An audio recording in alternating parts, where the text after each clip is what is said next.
And President Biden, meanwhile, is under fire for some of the recipients of his massive grants of clemency last week. Among them, a disgraced Pennsylvania judge, a Ponzi schemer, and a man caught with a trove of child pornography. And the president is hinting at more commutations to come. Right now, we're going to bring in Congressman James Comer, and we want to talk more about this now. Congressman, thank you for joining us. So, first of all, what issue do you have with President Biden's his pardons, and what's unusual about them?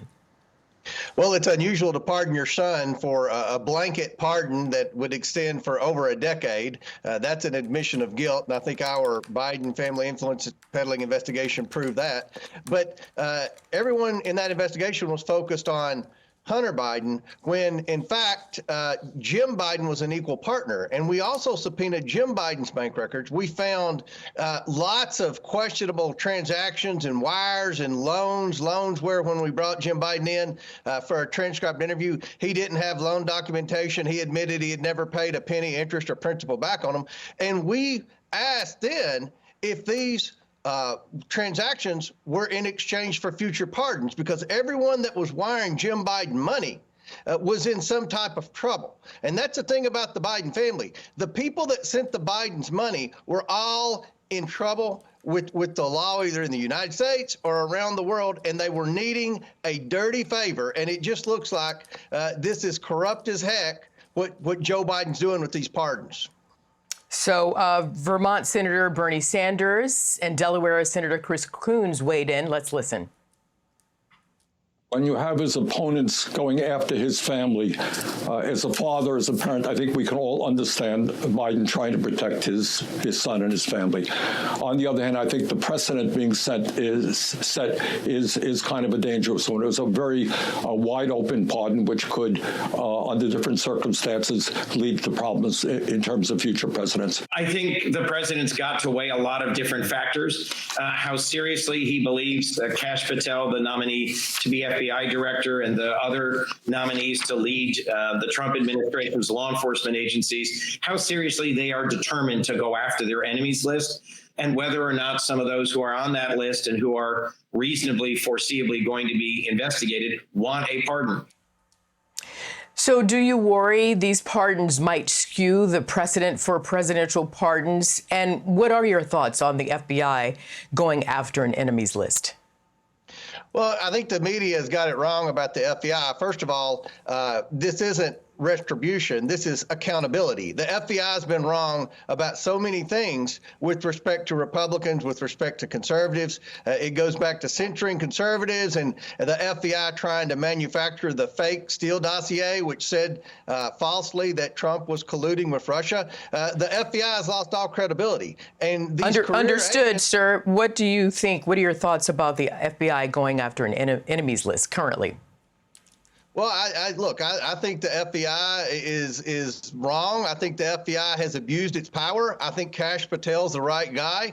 And I don't believe that Joe Biden, rather, is finished pardoning. I think he's going to continue to do things to try to cover up the deep state abuses led by the FBI. And I think the American people need to pay very close attention to every single person that Joe Biden's pardoning and follow the money.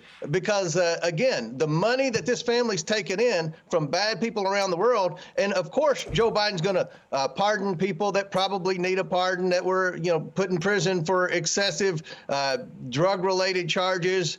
But at the end of the day, he's sprinkling in bad people that have no business getting a pardon. He has abused the pardon process, and I hope Congress will reform the pardon process because of Joe Biden's abuses.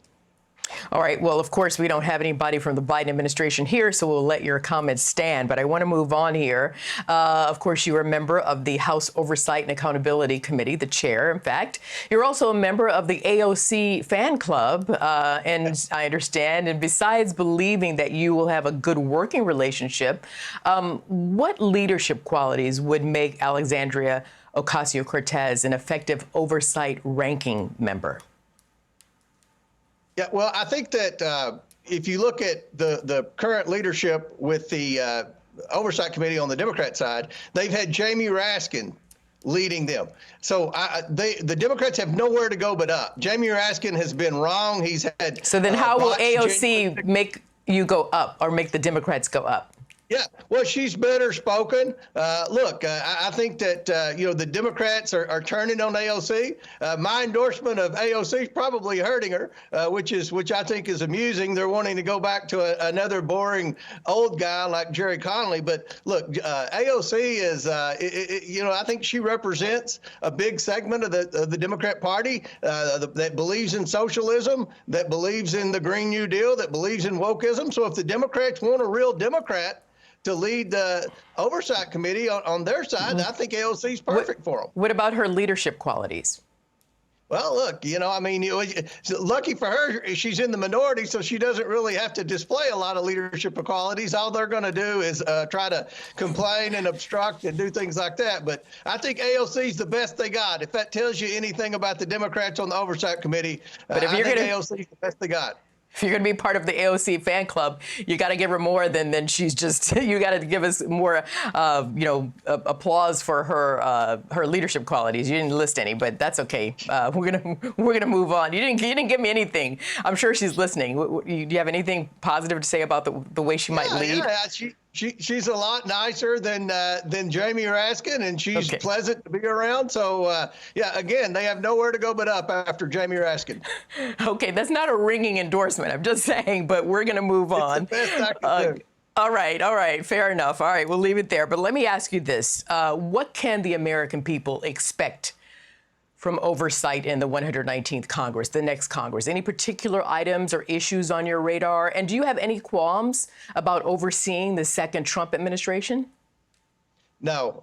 And look, I'm real excited about the second Trump administration. We're already in constant communication with Doge, with Ramaswamy and Musk, and we believe that a lot of what they want to do to reform government falls in the legislative jurisdiction of the House Oversight Committee. We have jurisdiction over the federal workforce. We have jurisdiction over a lot of the information technology systems in the government that are allowing for improper payments and things like that need to be reformed. So I think the House Oversight Committee is going to be busier than ever working with the new Trump administration, specifically with Doge, to try to eliminate waste, fraud, abuse, and mismanagement in the federal government.